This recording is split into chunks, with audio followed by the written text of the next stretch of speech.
When someone from your family goes to war, it radically changes your life. Every person who has gone through war is, in one way or another, traumatized by it. But most often, what a person needs is another person, or at least a cat.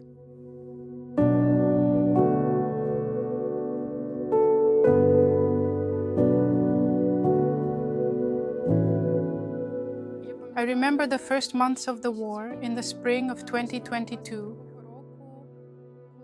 when there was so much uncertainty about the war in general. How would it unfold? How would it progress? When will it end? Will it end at all? And there was very little information from my husband. And in general, it was the first time in our lives that we were separated for such a long time, only keeping in touch through the internet. At a certain point, I was simply overwhelmed by the fear of realizing that death seemed to be walking right beside us. Not only beside me in the city when you are under bombardment, but also as if death is close to my husband as well. I understood that, in principle, I had to mentally prepare myself for the fact that this could happen. But this very realization that you have to allow yourself to think that your loved one, your friend, might be gone, honestly, it's very hard to cope with that thought. Sometimes the fear of loss at that time was overwhelming, and no matter how much you try to convince yourself that we're just talking, just discussing this scenario, but most likely it won't happen, that everything will probably be fine, still, at certain moments, I almost reached hysteria. It would just come out as very intense crying when I realized that a loved one might be gone.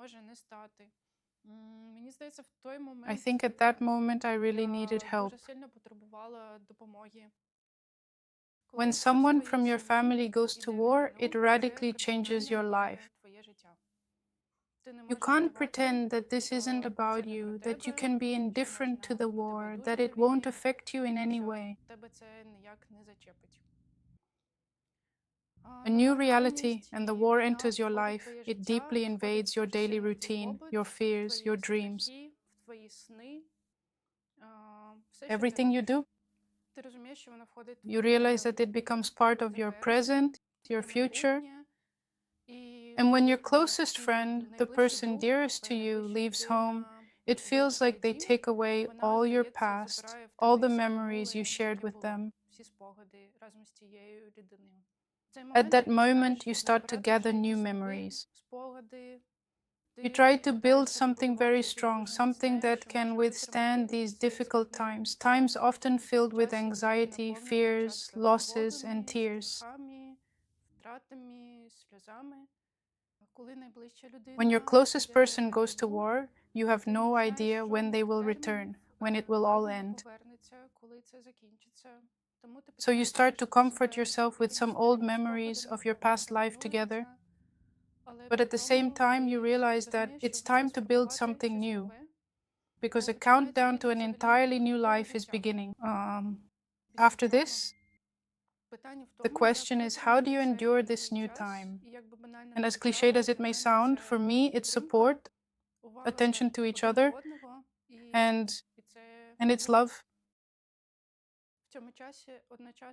In this time, there is both a lot of horror, but also a lot of love. I still can't imagine that every breath I take and my entire life exist only because someone in the trenches, in the east and in the south, is defending my life and my home, and not letting the Russian military take it all away. You could say that I am lucky to live in a time when I can directly witness such a great love.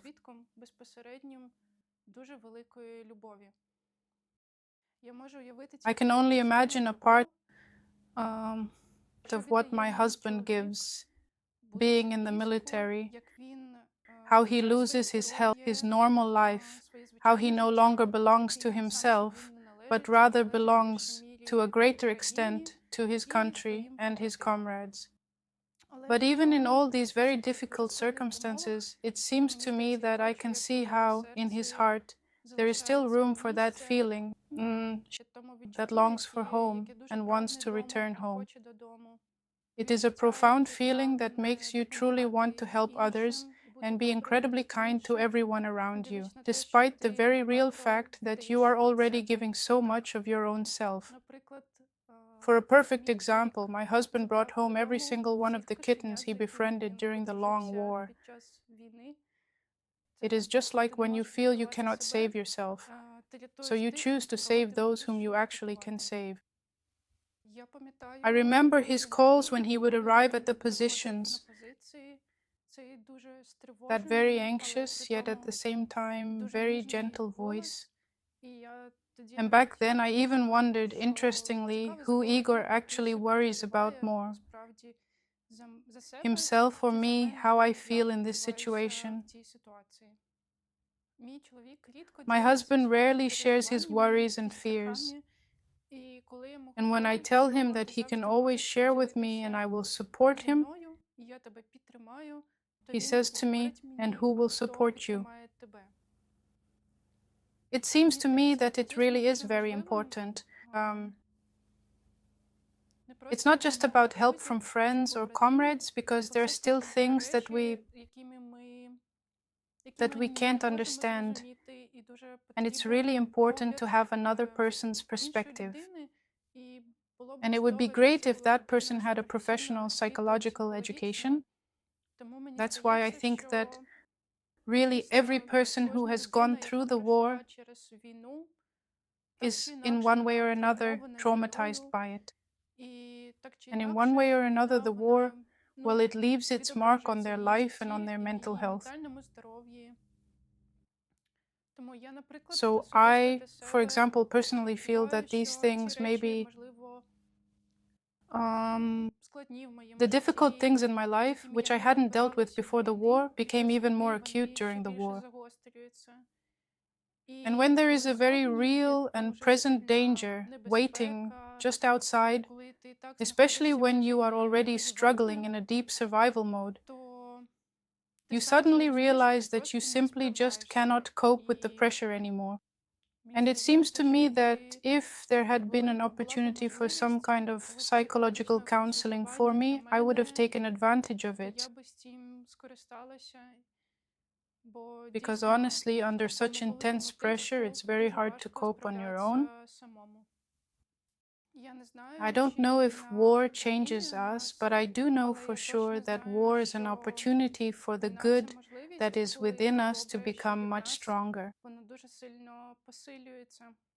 That's why I watch with admiration how my husband's kindness under these circumstances even blossoms. He is the kind of person who says he doesn't need anything, but at the same time he finds volunteers, gathers lots of heaters and stoves and brings them to his comrades.